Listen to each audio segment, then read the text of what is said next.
I'm a software engineer exploring game development, and today I'm excited to share a core system I built for my game Xenos Adventure. The game combines Pokemon style exploration with auto battler combat mechanics, and one of my first challenges was creating this hexagonal battlefield system. Hexagonal grids are perfect for turn based games. They provide consistent unit distances, six directional movement, and create a clean, professional look.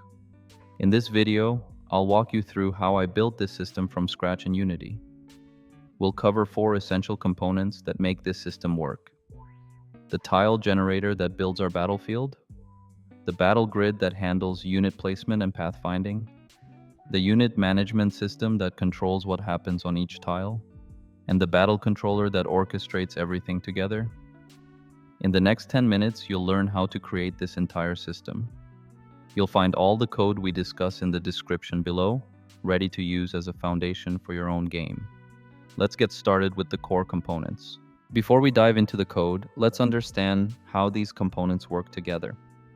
We have four key files that make our hexagonal battlefield system work. First up is Tile Generator. This is our Unity editor tool that handles the visual part, creating and positioning the hex tiles in our scene. Think of it as our battlefield builder. What's cool about making it an editor tool is that we can tweak our battlefield layout visually without touching any code. Next is Battle Grid. This is where the magic of hex grid coordinates happens. It manages the position of each tile, calculates neighboring tiles, and handles pathfinding. If you've ever played games where units move across hex tiles, this is the system that figures out where they can go. Battle Unit is our blueprint for anything that can exist on our hex grid. It tracks unit stats, handles movement, and manages unit states. Whether it's a player character or an enemy, Battle Unit makes sure they play by the rules of our grid system. Finally, Battle ties everything together. It's our conductor, orchestrating the whole battle sequence. It manages the game state, handles unit spawning, and controls turn order. Think of it as the referee of our battlefield. These components form a clean modular system. Tile Generator creates the battlefield, Battle Grid manages the spaces, Battle Unit controls what's on those spaces, and Battle oversees the whole show. Now that we have this overview, let's dig into how each piece works, starting with our Tile Generator. Let's dive into the Tile Generator, our custom Unity editor tool that makes battlefield creation a breeze. This tool lives in our editor folder and extends editor window, giving us a clean interface right in Unity. The interface is straightforward.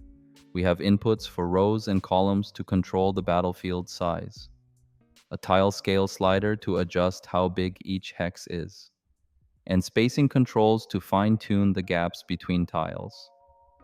These parameters make it easy to experiment with different battlefield layouts. Here's where it gets interesting. When we hit Generate, the tool first clears any existing tiles. Then it loads our hex tile prefab and starts laying out the grid. The magic happens in the positioning calculation. Let's look at the math. For a hex grid, each column is offset by 0.75 of the tile width, and every other row shifts by half that amount. This creates that classic hexagonal pattern. We also calculate the total width and height of our grid to center it perfectly on our battlefield. Each tile gets a unique name based on its position, like tile 0 row 1 for column 0, row 1. They're all organized under a parent object for clean hierarchy. This naming system becomes crucial later when we need to find specific tiles during gameplay. Watch how quick it is to create different battlefield layouts. Need a wider field? Just adjust the columns. Want a more compact setup? Tweak the spacing. The tool handles all the complex positioning automatically. Just remember, if you are using my script to generate the tiles, it relies on finding an empty game object called Battlefield Center that acts as the center point of the entire battlefield. This editor tool saves hours of manual placement and ensures perfect hex alignment every time. In the next section, we'll see how BattleGrid uses these position tiles to manage unit movement and combat. Now let's explore BattleGrid, the brain behind our hex-based gameplay.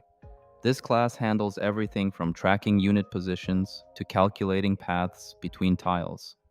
It's what turns our visual hex grid into a functional game system. Each grid position is tracked using X and Y coordinates. But here's what makes hex grids special. The coordinates work differently than a square grid. We offset every other row to create that hexagonal pattern. This means each tile has 6 neighbors instead of 4, giving units more movement options. The get neighbors method is where things get interesting. For any given tile, it calculates all adjacent tiles. Notice how we handle odd and even rows differently. On odd rows, we shift the neighbor position slightly to match our hex pattern. This ensures units can move naturally across the battlefield. Pathfinding is where this system really shines. Our find path method uses a pathfinding, but adapted for hex grids. It can find the optimal path between any 2 points, handling obstacles and other units along the way. What's cool is we've added a target range parameter, so units can find paths that end within attack range of their target. The get distance.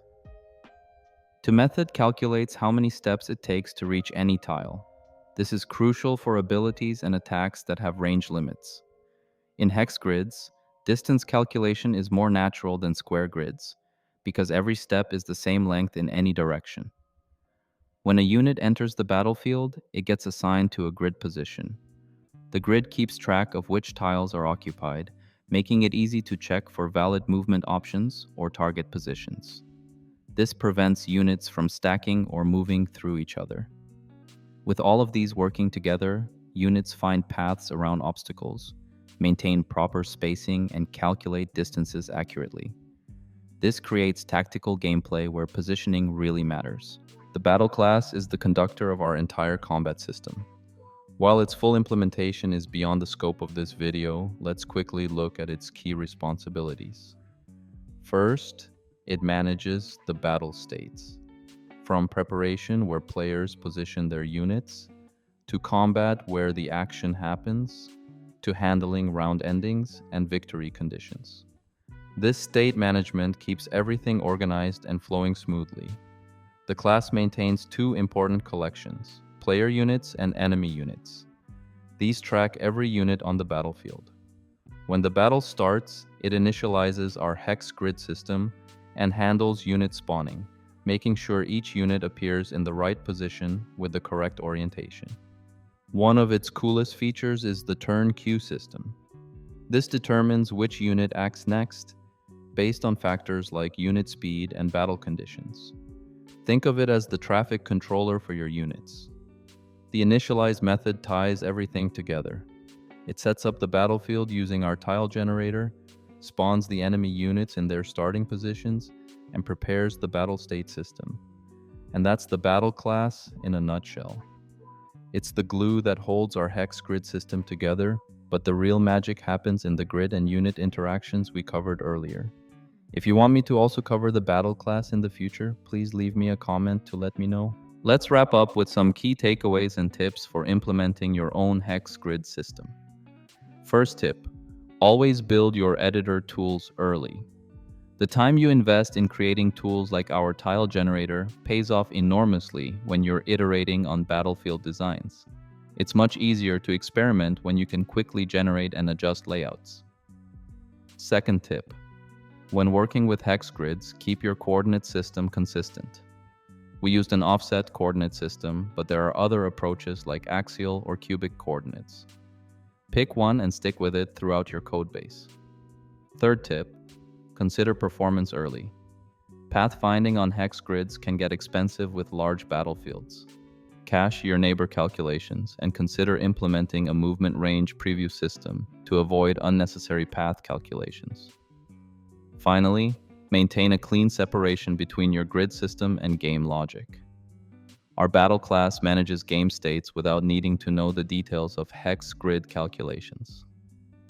This separation makes it much easier to modify and expand your system later. Remember, you can find all this code in the description below. Feel free to use it as a starting point and adapt it to your needs. Thanks for watching, and don't forget to like and subscribe. If you have questions for me, please join my Discord server where you can reach me.